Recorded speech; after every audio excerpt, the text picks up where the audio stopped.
శ్రీమాత్రే నమః. Jhansi trending shorts ఛానల్కు స్వాగతం. మీరు గనక మన ఛానల్ని మొదటిసారి చూస్తున్నట్లయితే ప్లీజ్ సబ్స్క్రైబ్ చేసుకోండి. మరిన్ని డివోషనల్ స్టోరీస్ కోసం మన ఛానల్ని అందరికీ షేర్ చేయడం మర్చిపోవద్దు. ఈ వీడియో గనక మీకు నచ్చినట్లయితే ప్లీజ్ ఒక లైక్ అయితే ఇవ్వండి. ఆయన కానీ ఇంద్రియములకు ఆయన దొరికేవాడు కాడు. అందుచేత ఆయన ఏకకాలమునందు రెండు భిన్నమైన నామములతో పిలవబడుతున్నాడు. ఒకటి, ఈశ్వర నువ్వు అదోక్షజుడవు, నువ్వు హృషీకేశుడవు, ఇటువంటి స్వామివి నువ్వు ఆదినారాయణుడవు, ఉన్నది నువ్వు ఒక్కడివే, ఆ తర్వాత ఇంత విశ్వముగా నువ్వు పరిఢవిల్లేవు. అటువంటి తండ్రి నువ్వు ఈ ఉపసంహారం ఎవరు చేయాలి మరి అంటే ఇవాళ రథసప్తమి. కుంతీదేవి ఎంత గొప్ప మాట అందో చూడండి. కాలస్వరూపుడవై నువ్వు సూర్యనారాయణుడవు అంది. ఒకే ఇంట్లో ఒక తల్లి కడుపున ఒక ఇద్దరు పుట్టిన మగపిల్లల్లో ఇద్దరు మగపిల్లలకి ఆదినారాయణ సూర్యనారాయణ అని పేర్లున్నాయనుకోండి, ఆ తల్లిదండ్రులు ఎంత సంస్కారవంతులో. ఆదినారాయణుడు సృష్టి చేశాడు, సూర్యనారాయణుడు కాలాన్ని నడిపాడు. అందులో ఎదుగుదలుంది, పెరుగుదలుంది, సమర్థత ఉంది, నిర్వహణ ఉంది, లయం ఉంది. ఆ కాలంలో పడిపోతున్నారు మళ్ళీ జీవులన్నీ. కాబట్టి ఎవరు చేస్తున్నారు ఇదంతా? ఆదినారాయణ సూర్యనారాయణ రెండుగా ఉండి ఇవి చేస్తున్నవాడివి నువ్వే. పేర్లు రెండు, తత్వం ఒక్కటే. ఏం ఆశ్చర్యం తండ్రి, ఎంత గొప్పవాడివి నువ్వు. ఇన్ని చేసేటటువంటి నిన్ను ఎవరు దర్శనం చెయ్యగలరు? మహాయోగులైన వారు దర్శనం చేస్తారు, నిర్మల మనస్కులు దర్శనం చేస్తారు, పరమహంసలు దర్శనం చేస్తారు. సమాధిమగ్నులై సంసారములను విడిచిపెట్టి నీ గురించి ధ్యానము చేసి చేసి చేసి చేసి నీ యొక్క అనుగ్రహమును పొందిన వారు దర్శనం చేస్తారు తప్ప సంసార లంపటమునందు పడిపోయి ఉన్న వాళ్ళకి నీ దర్శనం అవుతుందా? అవదు. అందున విశేషించి నేను స్త్రీని, ఆడదాన్ని కాబట్టి సహజంగా నాకు కర్మ చేసేటటువంటి అధికారం తక్కువ. అందుకని నేను విశేషమైనటువంటి పూజలు, వ్రతాలు, నోములు, అభిషేకాలు చేసేదాన్ని కాదు. అజ్ఞురాలిని అంటే పెద్దగా జ్ఞానం ఉన్నదాన్ని కాను. ఇటువంటి నాకు శ్రీమన్నారాయణుడవైన నీవు పరమహంసలు చూడలేని తత్వాన్ని ఈ మాంసనేత్రము చూడలేదు. అటువంటి మాంసనేత్రము చూడడానికి వీలుగా తండ్రి కరచరణాదులతో కదిలి వచ్చి నా ఎదుట నిలబడి నాకు ఉపకరించి నాకు నా చేత నమస్కారమును పొందుతున్నావా? ఏమయ్యా నీ సౌశీల్యం, ఏమి నీ దయ, ఎంత అదృష్టవంతురాలి నేను. కాబట్టి నిన్ను ఏమని స్తోత్రం చెయ్యను కృష్ణ, నా నమస్కారం అర్పిస్తున్నానంది. ఏమి స్తోత్రం చూడండి. నిజంగా నీ ఇంట ఉన్నాడా లేడా? కృష్ణుడు అలాగా ఉన్నాడు. ఎక్కడున్నాడు? మీరు కొని తెచ్చుకున్న మూర్తి అన్ననాడు లేడు. నా ఇంటి పూజా మందిరంలో కృష్ణుడే ఉన్నాడన్న భావనతో మీరు అనుకున్న నాడు మీ ఇంట్లో కూడా అలాగే ఉన్నాడు. కుంతీదేవి చేసిన స్తోత్రానికి ఎలా ఉన్నాడో మీ ఇంట కూడా అలాగే ఉన్నాడు. ఆవిడంది, కృష్ణాయ వాసుదేవాయ హరయే పరమాత్మనే ప్రణత క్లేశనాశాయ గోవిందాయ నమో నమః. కృష్ణ నువ్వు అంతటి వాడివి. శ్రీకృష్ణ యుధభూషణ నరసఖ శృంగార రత్నాకర లోకద్రోహి నరేంద్ర వంశదహన లోకేశ్వర దేవతానీక బ్రాహ్మణ గోగణార్తిహరణ నిర్వాణ సంధాయక నీకు మృక్యద త్రుంపవే భవల తల్లిచాను కంపానిధి. ఎంత గొప్ప పద్యం అండి నిజంగా. ఆవిడ ఎటువంటి స్తోత్రం చేసిందో చూడండి.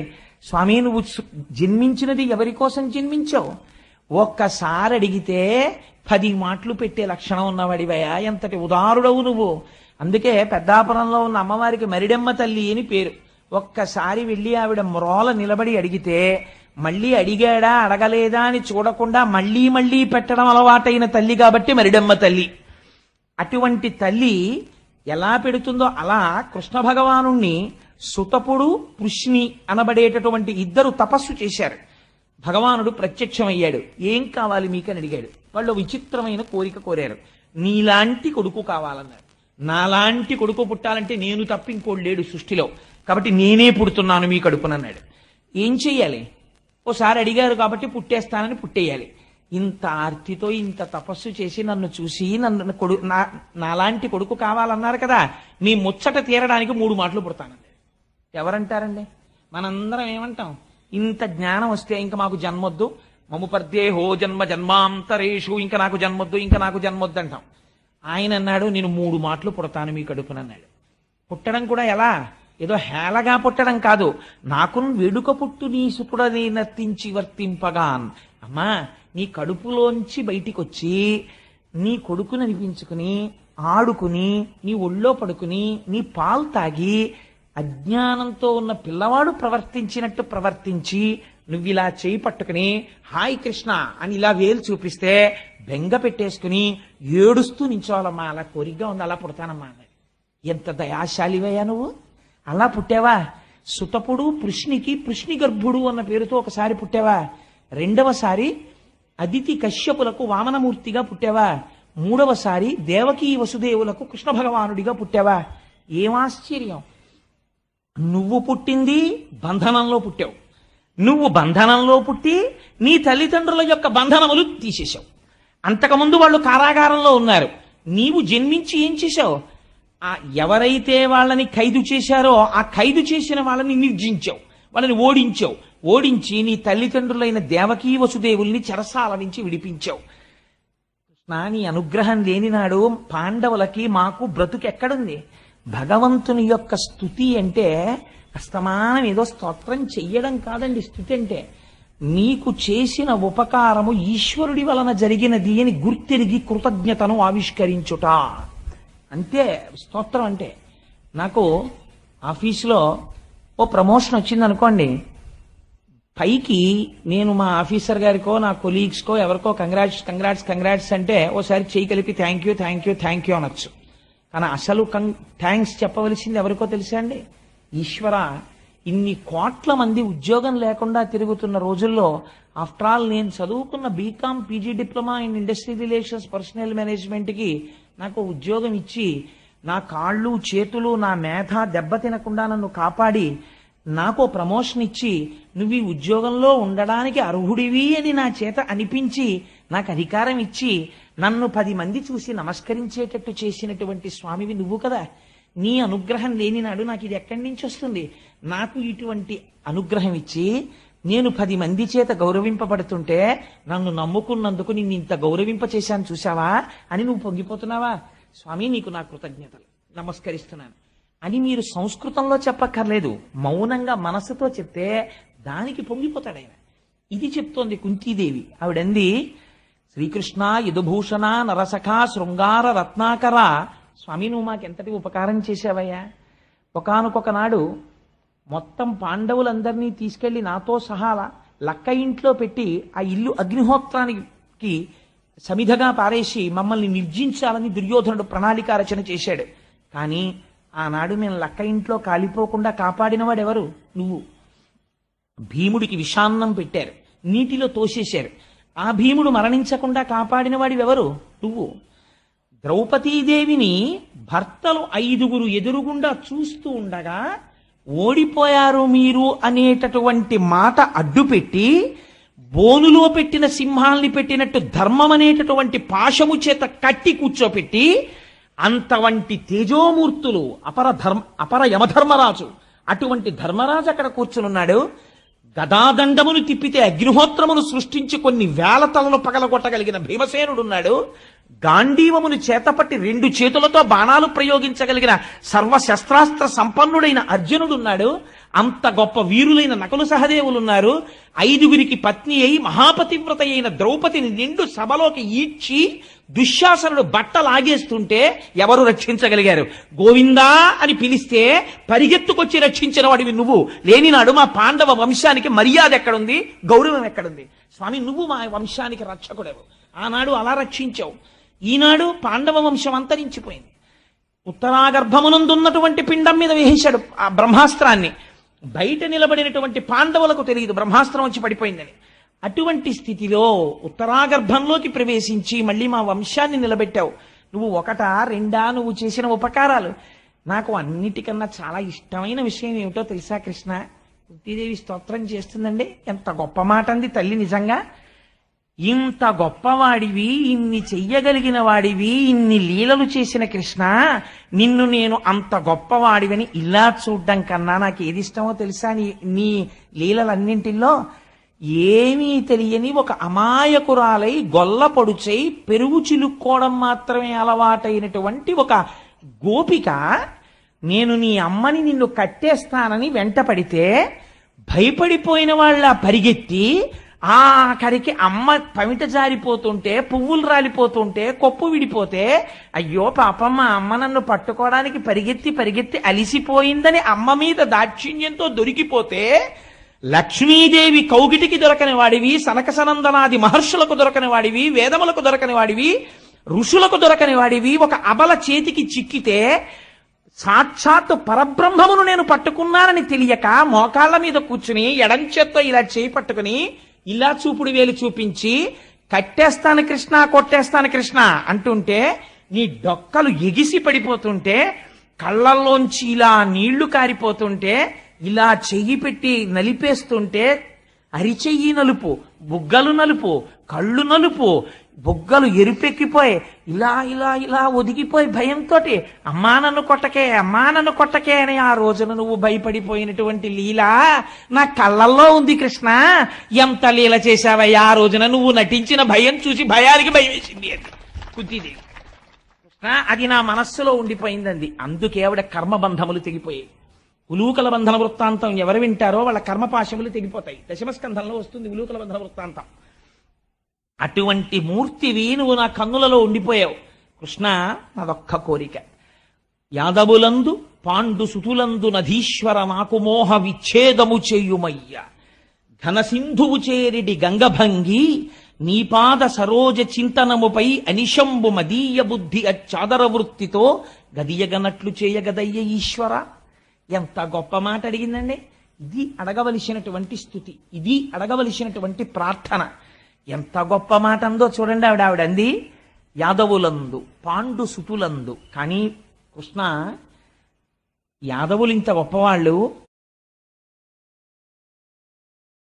ఆ యదువంశంలో ఉన్నటువంటి యదుమహారాజు యొక్క కీర్తిని ప్రకాశింపచేయడానికి పుట్టినటువంటి కృష్ణ పరమాత్మ అని నాకు యాదవుల మీద ప్రీతి ఉన్నది అంటే వేరెవరి పట్ల వ్యతిరిక్తమైన భావన కూడా ఉన్నది. ఇది యథార్థము. రాగము ఉన్నది, ద్వేషము కూడా ఉంది. నాకు వంకాయ పచ్చి పులుసు అంటే చాలా ఇష్టం అండి అన్నాను అనుకోండి, అంటే బహుశా వంకాయతో కూర వేపుడో నాకు ఇష్టం లేదనమాట. అందుకని రాగం ఉన్నది అంటే ద్వేషం ఉన్నది. నాకు యాదవులంటే చాలా ఇష్టం, కృష్ణుడు ఉన్నాడు కాబట్టి. అంటే నాకు ఎవరో అంటే ద్వేషం, అంటే నాకు ఇంకా అంతటా బ్రహ్మము కనపట్టలేదు, అంతటా నాకు కృష్ణుడు కనపట్టలేదు. ఎక్కడో ఒక చోటే కృష్ణుడు కనపడుతున్నాడు. నా భక్తి ఇంకా పండలేదు కృష్ణ. అందుకని యాదవులందు పాండుసుతులందు నాకు మోహ విచ్ఛేదము చేయుమయ్యా. ఎవరు అడుగుతారండి? పరీక్షిత్ ఆ తరువాతి తరం వచ్చేస్తోంది, మనవడు పుట్టేస్తున్నాడు. ఇంకా మనవడు పుట్టేసే ముందు ఎలాంటి మాట అడగాలో ఆ మాట అడుగుతోంది ఇవాళ కుంతీదేవి. పాండుసుతులందు పాండురాజు యొక్క కుమారులైనటువంటి ఈ పంచపాండవుల యందు నాకు మోహ విచ్ఛేదము చేయుమయ్యా. ఎంత బ్రతికినా ఎన్నేళ్లున్నా ఇంకా నా కొడుకు ఏమైపోతాడో, ఆ కొడుక్కి కొడుకు పుట్టేసినా ఇంకా వాడిని నేను చూడాలి, వీడిని నేను చూడాలి, వాడికి సంపాదించాలి, వీడికి సంపాదించాలి. ఎంత వీర్రాశ! మళ్ళీ నీకు మనుష్య జన్మ వస్తుందా? ఈ సమయం దొరుకుతుందా? ఈశ్వరార్చన ఎప్పుడు చేస్తావు?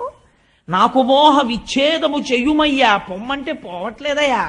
అన్నమాచార్యుల వారు ఏడిచారు. ఇవి ఈ తెగు అంటే తెగేటటువంటి బంధాలు కావు, నువ్వు తెంచాలయా స్వామి వెంకటేశ్వర అన్నారు. అలా ఈ పిచ్చ మమకారం ఎందుకు ఈ ప్రేమ? నేను ప్రేమ ఉంటే మాత్రం నేను ఉద్ధరించగలనా? నాకు మనవడు కావాలని కోరికుంది, నేను రక్షించగలిగానా ఉత్తరాగర్భాన్ని? నువ్వు రక్షించావు కాబట్టి ఇది పూర్తిగా నాకు ఈ మోహం పోవాలి. ఇంకా నా వాళ్ళు పాండవులు యాదవులు వాళ్ళ మీద శత్రుత్వం నాకు వద్దయ్యా కృష్ణ. నాకు మోహ విచ్ఛేదము చెయ్యుమయ్యా. ఘనసింధువు చేరెడి గంగభంగి నీ పాద సరోజ చింతనముపై అనిశంబు మదీయ బుద్ధి అచ్చదర వృత్తితో గదియగనట్లు చేయగదయ్య ఈశ్వర. నాకేం కావాలో తెలుసా? గంగ ప్రవహించి ప్రవహించి ప్రవహించి వెళ్ళిపోతుంది. వెళ్ళిపోయినటువంటి గంగకి ఎవరు దారి చూపించారు? మీరు నదీ ప్రవాహానికి ఉన్నటువంటి గొప్పతనం అదే. మన వాళ్ళు నదీ స్నానం చెయ్యండి అంటారు.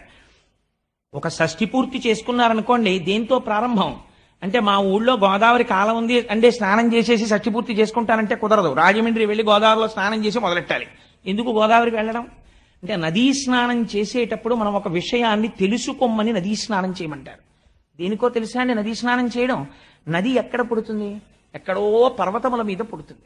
పుట్టినటువంటి నది ఏం చేస్తుంది? ఆ పర్వతం నుంచి కింద పడిపోతుంది.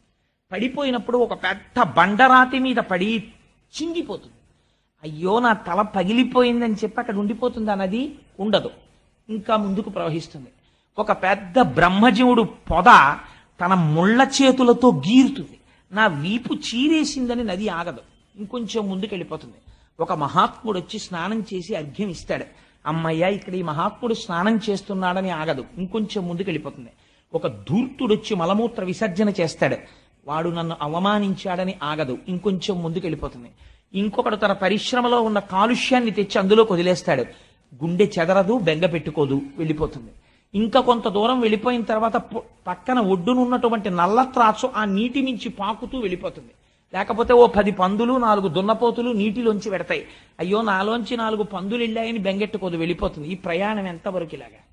ఎవరు దారి చూపిస్తారు? ఎక్కడికి ఎడతావు గంగా, ఎక్కడికి ఎడతావు గంగా అంటే, నేను సముద్రానికి ఎడతాను రా, నేను సముద్రానికి ఎడతాను రా అంటే, ఇల్లా కాదు ఇల్లారా, ఇల్లారా అని చెప్పి ఎవరైనా తీసుకెడతారా? ఎక్కడ పుట్టిందో గోదావరి, ఎక్కడ మహారాష్ట్రలో నాసికాత్రయంబక్, అక్కడ పుట్టి ప్రవహించి ప్రవహించి ప్రవహించి ప్రవహించి చిట్ట చివరికి ఎవరు దారి చూపించారో తెలియదు. ఎక్కడ ఆగిపోయింది ప్రయాణం? ఘనసింధువు చేరిడి గంగభంగి, సముద్రం దగ్గరికి వెళ్ళి కలిసిపోయింది. నేను ఇంత తీయటిదాన్ని ఉప్పు నీటిలో కలిసిపోవడమా అని చూసుకోలేదు, కలిసిపోయింది. ఇలా అందుకే సాగర సంగమం పవిత్రం. అక్కడ వరకు ఇటు నది కనపడుతుంది, అటు సముద్రం కనపడుతుంది. ఇలా మీరు చూస్తే ఈ నది అటు సముద్రంలో కలిసిపోయింది. కలిసిపోయాక ఇలా తీసి నోట్లో పోసుకోండి నీళ్లు, అంతే. ఇంకా నదికి సముద్రానికి తేడా లేదు, కలిసిపోయింది. అలా ఈ పద్యమే శివానందలహరిలో శంకరాచార్యుల వారి చేతిలో పడి, అంకోలం నిజ బీజ సంతతి రయస్కాంతోపలం సూచిక సాధ్వీనైజ విభుంలతాక్షితిరుహం సింధు సరిద్వల్లభం ప్రాప్నోతి యథా తథా పశుపతే పాదారవిందద్వయం చేతో వృత్తిరూపేత్య తిష్టతి సదా సభక్తిరుచ్యుత్యతే. సముద్రాన్ని చేరిపోయినటువంటి నదిలా విడదీసి చూపించడానికి వీలు లేని రీతిలో నాలో ఉన్నటువంటి తేజస్సు నీలోకి కలిసిపోయి అవిభాజ్యమై విడదీసి చూపించడానికి వీలు లేని రీతిలో నీలో కలిసిపోవడానికి కావలసినటువంటి భక్తి నాకు కటాక్షించు. ఆ భక్తి ఎలా ఉండాలో తెలుసా కృష్ణ? నీపాద సరోజ చింతనముపై. ఇంకా మధ్యలో పూజ చేస్తున్నాడు పాపం ఆవిడండి, చక్కగా హాయిగా చక్కగా పూజ చేసుకుంటారు, రామాయణం చదువుకుంటారు, ఓ కొడుకుతో కోడలతో ఎవరితో పేచి ఉండదావిడికి. ఒక్కళ్ళనొక మాట అనరు, ఎవరన్నా ఏమన్నా నవ్వేస్తారు. ఎంత మంచి ఆవిడో అని ఆ పోర్షన్ వాళ్ళు, ఈ పోర్షన్ వాళ్ళు, ఆ ఇంటి వాళ్ళు, ఈ ఇంటి వాళ్ళు వచ్చి 4 అక్షతలు అట్టుకొచ్చి, అమ్మ మీ చేత్తో ఆశీర్వచనం చేయండి అని నమస్కారం చేస్తారు. చూసారా, నేను చూసే పూజకి ఎంత బాగా వాళ్ళందరూ నాకు నమస్కారాలు ఎడుతున్నారో, బాగుండదు, వాళ్ళు దండాలు ఎట్టని పూజ చేశారు అనుకోండి, అయిపోయింది అంతే ఆ పూజ. లేకపోతే ఏమిటో ఊరికే 5 గంటలకి లేచిపోయి ఈ పూజ ఈవిడ తినేస్తుంది బాబా, అలారం పెట్టేస్తుంది, లేకపోతే లేచిపోతే తలుపు తీసి టక్కు టిక్కు చప్పుడు అన్నారు ఒకళ్ళు. బాధపడిపోదు. లోకుల్నంగని మెచ్చని అలుగని లోలోన నిందించని చీకాకున్బడని మహాత్ముడనని జేలొగ్గని మూకీ భావమునన్ తిట్టని త్రోయని నీ కారుణ్యము కలిగి ఉండినను అంతే చాలునో శంకర. ఒక నమస్కారం. వాడు తెగిడాడు, 2 నమస్కారాలు. నాకు కావలసిందేమిటి? ఘనసింధువు చేరిడి గంగభంగి నీపాద సరోజ చింతనముపై ప్రవహించి వెళ్ళిపోవాలంతే. ఇది ఎలా ఉండాలి ఈ ప్రవహించడం అన్నది? అత్యాదర వృత్తితో. రేపు శనివారం అండి, తెల్లవారకట్లు లేచి 5 గంటలకి సుప్రభాతం చేసుకోవాలి.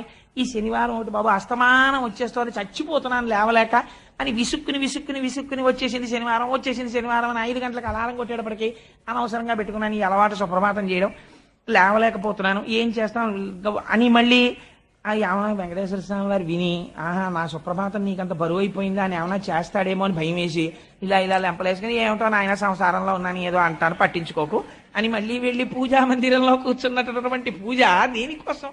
ఎందుకు ఆ పూజ? అందుకోసం కాదు. మన్మూర్ధ్నికాళియపనే వికటాట వీషు శ్రీ వెంకటాద్రిశిఖరే శిరసశ్రుతీనాం చిత్తేప్యనన్య మనసాం సమమాహితౌతే శ్రీ వెంకటేశ చరణౌ శరణం ప్రపద్యే అని నువ్వు శరణాగతి చేస్తుంటే నీ మనస్సు రమించిపోవాలి. ఒక్కొక్క శ్లోకం చదువుకుంటుంటే స్వామి మీద అబ్బా యోషా గణీనవరదగ్ని విమధ్యమాని ఘోషాలయేషు దిబంధన తీవ్ర ఘోషా రోషాత్ కలిం విదధతే కకుభశ్చ కుంభా శ్రీ వెంకటాచలపతే తవ సుప్రభాతం అని ఎప్పుడు చదువుతారని మనసు ఉరకలు వెయ్యాలి. వెంకటేశ్వర రా లే అంటే లేవపోతే నీకు గుర్తుందా? పక్క ఇళ్లల్లో గోపికల ఇళ్లల్లోకి వెళ్ళి వెన్న దొంగతనం చేసేవాడివి. వాళ్ళ ఇళ్లల్లో నువ్వు పుట్టిన తర్వాత నువ్వు మాధవుడివి కదా, లక్ష్మీదేవి భర్తవి. నువ్వు పుట్టిన తర్వాత 2 షేర్లు పాలిచ్చే ఆవులు 4 షేర్లు ఇవ్వడం మొదలెట్టాయి. దాంతో ఇంతంత కడవల్లో పెరుగు, ఇలా గడ్డ పెరుగుండేది. దానికి ఒక కవ్వం, ఆ కవ్వానికి ఒక తాడు. ఎన్నాళ్ళైందో చూసి మొన్న కాపవరంలో మా సూర్యనారాయణ గారి ఇంట్లో చూసాం. ఆ కవ్వం అది పట్టుకుని చిలకడంలో ఒక అందం. ఆ చిలుకుతుంటే గట్టి పెరుగులోకి తిరగలేక కవ్వం తిరుగుతుంటే ఈ కవ్వం చప్పుడు అప్పుడప్పుడు టక్ అని కుండకి తగులుతుంటుంది. కుండ చప్పుడు కవ్వం చప్పుడు, చర్ చెస్ అని కవ్వం, టక్ టక్ అని కుండ కొట్టుకుంటుంటే కుండకి కవ్వానికి, పెరుగుకి కవ్వానికి యుద్ధం జరుగుతోందా అన్నట్టుగా చప్పుళ్ళు వస్తున్నాయ్యా. గుర్తు రావట్లా కృష్ణావతారం లేచిరా అని పిలుస్తుంటే మీరు యోషా గణేన వరదగ్ని విమధ్యమాని ఘోషాలయేషు దదిమంతన తీవ్ర ఘోషా. స్వామి వెంకటాచలంలో ఇది చదువుతుంటే వకుళమాత అక్కడేగా ఉంది యశోదా రూపంలో. ఇవన్నీ విని నీ సంగతి ఏమో గాని ముందు అసలు యశోదాదేవి వకుళమాతగా వచ్చి, అవును నిజమే, ఇప్పుడు ఏమిటో అలా పాపం అలా నిలబడి ఎప్పుడు వచ్చిన వాళ్ళని అలా వాళ్ళ పాపాలు తీసేసి వాళ్ళని రక్షించి ఇప్పుడు అంతాను ఈ పెద్ద సీనియర్ ఐఏఎస్ ఆఫీసర్ అయిపోయిన తర్వాత పిల్లాడు ఖాళీ లేక ఎప్పుడో వచ్చి ఒక్క 2 నిమిషాలు అమ్మ దగ్గర కూర్చుని పిల్లాడిని చూసి అమ్మ అంటుంది, ఏమిటారా ఇప్పుడు ఏముందిరా సంతోషం, హాయిగా నువ్వు 5వ క్లాస్ చదువుకునే రోజుల్లో బ్యాగ్ వేసుకుని బూట్లు వేసుకుని పరిగెత్తుకుంటూ వచ్చి అమ్మ అని నా దగ్గర కూర్చుని, అమ్మ ఇదేంటమ్మా, అమ్మ నీ నోరు ఎందుకమ్మా అని తెర్రగా ఉందంటే నేను తాంబూలం పిసర్ తీసి నీ నోట్లో పెట్టి నువ్వు నా దగ్గర కూర్చుని నేను పిల్లి మీద కథ కుక్క మీద కథ చెప్తే విన్న రోజుల్లో ఎంత సంతోషంగా ఉండేదోరా. ఏం ఆఫీసరో ఏం ఉద్యోగం, నీ ఖాళీ ఉండదు, నీ పరిస్థితి చూస్తే నాకు బాధేస్తోందిరా అంటుంది అమ్మ. ఎందుకని కుర్రాడు సంతోషపట్టలేరు, సుఖంగా లేడు, ఎప్పుడు వచ్చేవాళ్ళు వెళ్ళేవాళ్ళు, పాపం వాడికి ఖాళీ ఉండదని. అలా నాకనిపిస్తుంది యోషా గణీన వరదగ్ని విమధ్యమా అని ఈ శ్లోకం సుప్రభాతంలో జరిగితే ఒకళ్ళ మాట ఏమనుకుంటుంది, మీరందరూ ఇలా సుప్రభాతాలు చదువుతారు కానీ పాపం బిడ్డడి అవతారంలో ఏం సుఖపడ్డాడు, అలా నిలబడ్డట్టు 10 నిమిషాలు అవ్వలేదు 2ంటికి తలుపేశారు, 3ంటికి సుప్రభాతం పాడేస్తున్నారు.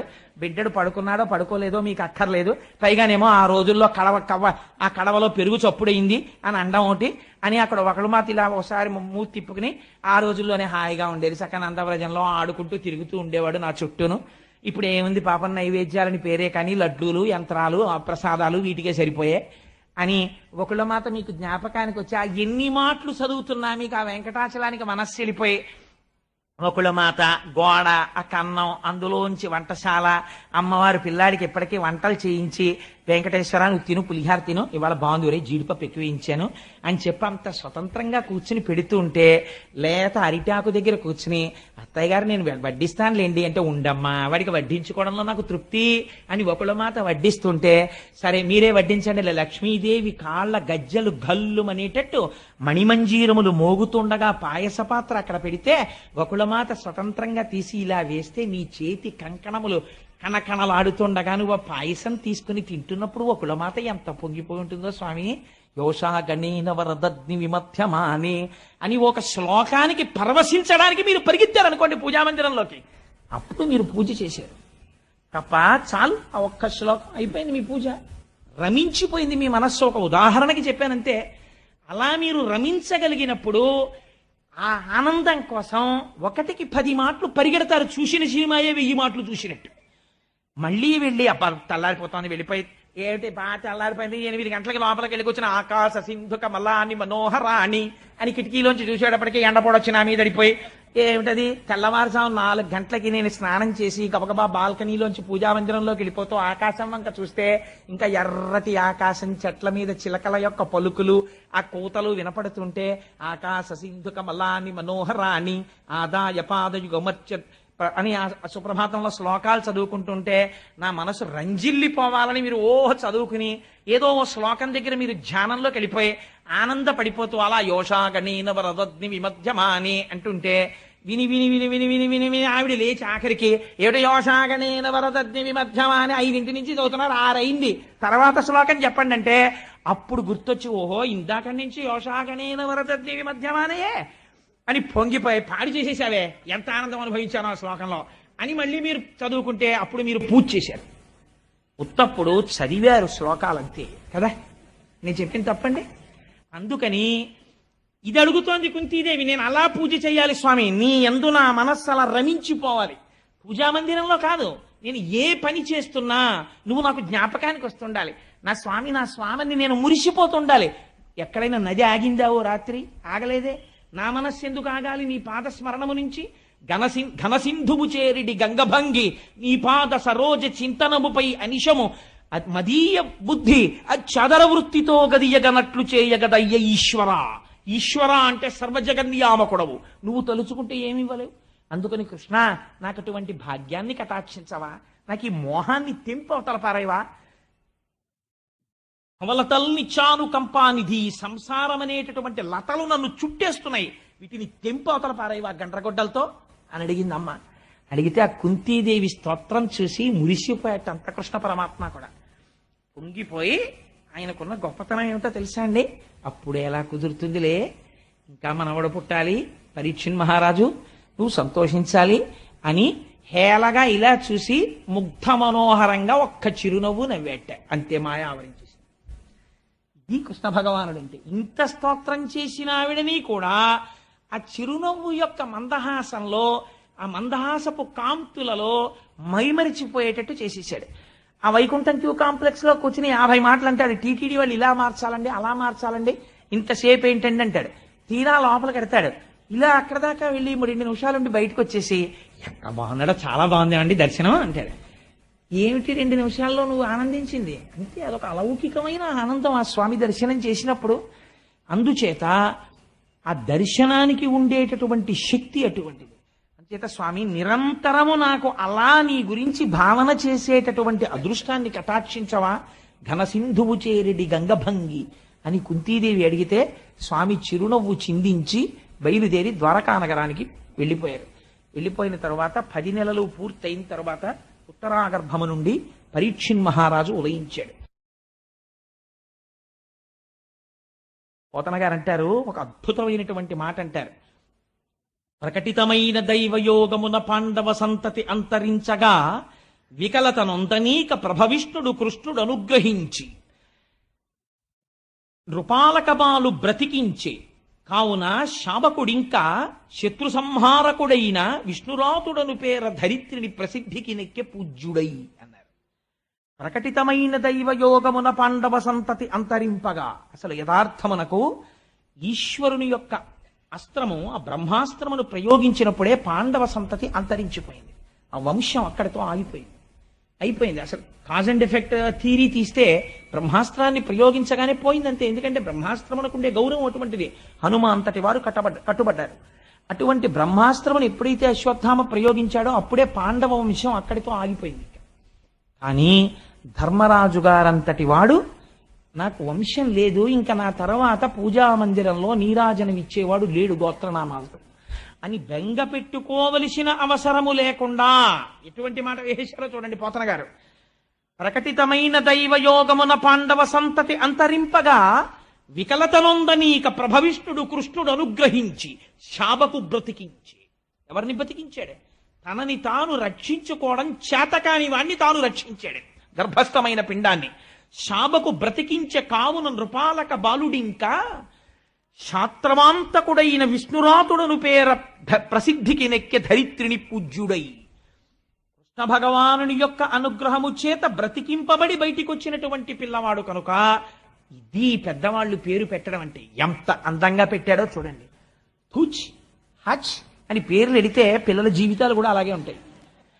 నేను నిన్న ఎక్కడో చూశాను, మనం ఎప్పుడో రైల్వే స్టేషన్లో కూర్చుంటే ఒక ఆవిడ పిల్లాన్ని పిలుస్తోంది. ఆ నెల్లూరు రైల్వే స్టేషన్లో టింకు టింకు అని అరిచింది. అంటే వాళ్ళ పిల్లాడు ఇంకోళ్ళ కుక్క పిల్ల కూడా పరిగెత్తుకొచ్చి, అంటే అవతల ఆవిడ యొక్క కుక్క పిల్ల పేరు టింకు, ఈవిడ బిడ్డని పిలుచుకుంటున్న పేరు టింకు. ఒక కుక్క పేరుకి ఈవిడ బిడ్డడి పేరుకి తేడా ఏం లేదు. అంత అందంగా పేర్లు పెట్టుకుంటున్నారు ఇవాళ రేపు. ఒక పేరు పిలిస్తే ఇంట్లో ఐశ్వర్యము పరిఢవిల్లాలి, ఒక పేరు పిలిస్తే నీ జన్మ సాఫల్యమును పొందాలి. ఎందుకనంటే పోతన గారు ఒక చోట అంటారు, మీరు విందురు గాని అజామిలోపాఖ్యానం విందురు గాని ఎంత అద్భుతంగా చెప్తారో పోతన గారు. పేరు పెట్టి బిడ్డని పిలిచిననైనా, పిల్లాన్ని పిలిచినా సరే, హాస్యకేళినైనా, హాస్యం కోసమైనా సరే, విశ్రామ కేళినైనా, ఆడుకుంటూ సరదాగా ఒరే మాధవైలరా అన్నా సరే ఏమైపోతుందో తెలుసా అండి? కమలమయ్యను తలుప కలుషహరము. ఈశ్వరుడి పేరు పిలవగానే మీలో ఉన్న పాపం పోతుందంతే. నామమునకున్న శక్తి అటువంటిది. నామం అంత గొప్పది. ఆ పేరు పెట్టుకోవడంలో ఉంది అదృష్టం. ధర్మరాజు గారు అంటే ఎటువంటి మహానుభావుడండి. ఇవాళ రేపు మనం తెలుసుకోవాల్సినవి భాగవతంగా వినేయడం కాదండి, కొన్ని విషయాలు తెలుసుకోవాలి. ఇవాళ నేను కొంతమందిని చూస్తూ ఉంటాను, తల్లి తండ్రి బ్రతికుంటారు, కొడుకు శుభలేఖ వేసుకుంటాడు పెళ్లికి. ఏమన్నా తెలుసా అండి, తల్లి లేరు, తండ్రి లేడు. ఆ చిన్నతనంలో ఒక ముష్టివాడు వచ్చేవాడు, అమ్మా నాకు తల్లి వల్లాహానాం, అమ్మా నాకు తండ్రి వల్లాహానాం. అంటే వల్లాహానం అంటే లేడనిలా ఉంది బహుశా. నాకు తల్లి లేదు, నాకు తండ్రి లేడు, నాకు అన్న లేడు, కాబట్టి ఎందుకు వచ్చానంటే భిక్షానికి వచ్చాను అన్నట్టు. నాకు తల్లి లేడు, నాకు తండ్రి లేడు, పైన ఓ దేవుడు బొమ్మ ఉండదు, ఓ శ్రీరస్తు ఉండదు, శుభమస్తు ఉండదు, అవిఘ్నమస్తు ఉండదు, పిలిచేవాడు లేడు, నాకు చాంద్రమానం తెలియదు, స్వస్తి స్త్రీ చాంద్రమానం లేదు, ముహూర్తం లేదు, నా అంతటి నేను స్వయం భూలింగల్లా పుట్టాను, ఎవరికి పుట్టానో నాకు తెలియదు, అందుకని దిక్కులేని ఇంకోతి నాకు దొరికింది, అందుకని వెడ్ ఇంకోతిని. కాబట్టి మీ అందరూ ఎవరు, అన్నం లేక బాధపడుతున్న దరిద్రులు, కాబట్టి మీరేం చేస్తారు, అక్షతలు ఏం వెయ్యక్కర్లేదు, మీకు అంత తపశ్శక్తి లేదు, మీరేం చేస్తారు, మీ అందరికీ అన్నదానం చేస్తున్నాం, 10కి 12కి మధ్యలో లంచ్, వచ్చి అన్నం తిని వెళ్ళిపోండి, ఓ శుభలేఖ వేస్తాడు. అది శుభలేఖ. అది పట్టుకొచ్చి పెద్దలకు ఇవ్వడానికి వాడు ఎంత సిగ్గుపడాలి, ఏంట్రా ఇది నేను ఇలా రాయిచ్చా ఇవ్వచ్చా అని వాడు సిగ్గుపడాలి. వాడు అది వేసుకుని చాలా గొప్పగా నేను శుభలేఖ రాశానని వాడు అది పట్టుకు తిరగడం. ఇది ఎప్పుడైనా మన పిల్లలకి మోడల్కి పనికొస్తుందే, ఎంత బాగుందో చూడు, కొత్తగా ఎలా ఉందోను అని మనం దాచుకోవడం, భగవద్గీత దాచుకున్నట్టు. ఎక్కడి నుంచి వస్తుందండి సంస్కారం రమ్మంటే పిల్లలకి? ధర్మరాజు గారు పెట్టాడు పేరు, మహానుభావుడు. విశ్వరాతుడను పేర, విష్ణురాతుడను పేర. ఈ పిల్లవాడు మరణించవలసిన వాడు అమ్మ కడుపులోని. ఎందుకు బ్రతికాడో తెలుసా? శ్రీ మహావిష్ణువు యొక్క అనుగ్రహం చేత బ్రతికాడు.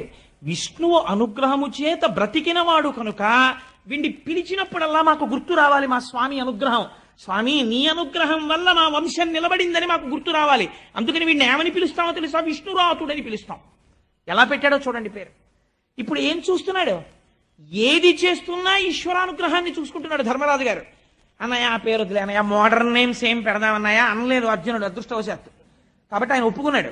విష్ణురాతుడను పేర ధరిత్రిని ప్రసిద్ధికి నెక్కే పూజ్యుడై.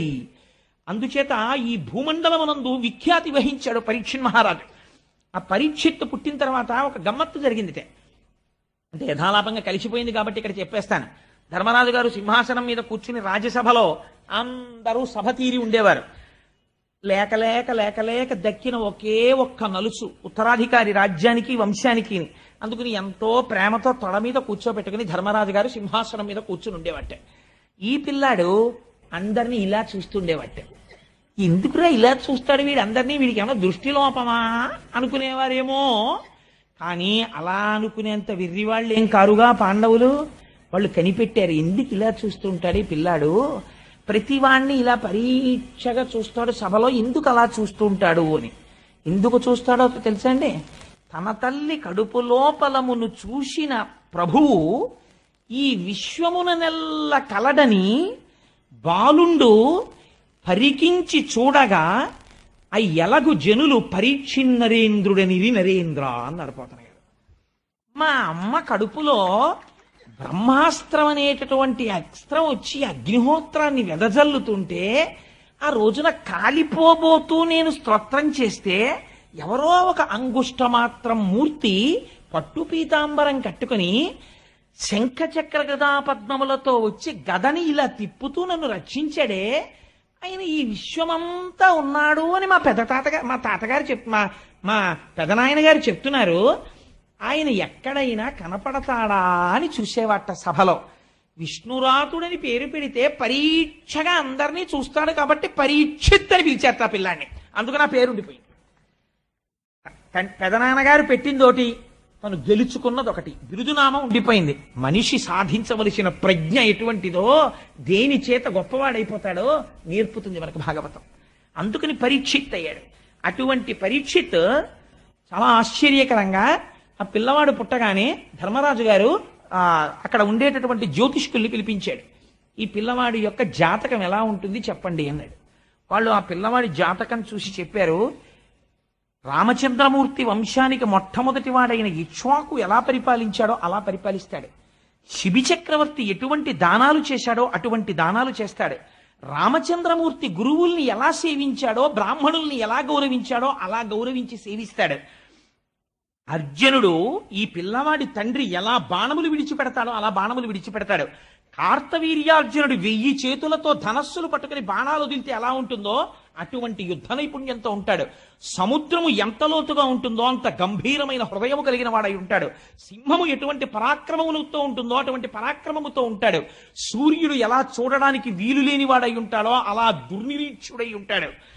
అటువంటి తేజోవంతుడైనటువంటి ఈ బాలుడు సామాన్యుడు కదయా. ఇన్ని గొప్ప లక్షణములు ఉండి పరమశివుడు ఎంతటి దయామూర్తో, ఎంత జ్ఞానో అంతటి జ్ఞాని దయామూర్తి అవుతాడు. శ్రీనివాసుడు పురుషార్థములను ఎలా కటాక్షిస్తాడో ఆశ్రితులై ఆయన దగ్గరికి వచ్చిన వాళ్ళకి అలా దాన ధర్మాలు చేసి అర్ధి అన్నవాడిని అలా ఆదుకుంటాడు.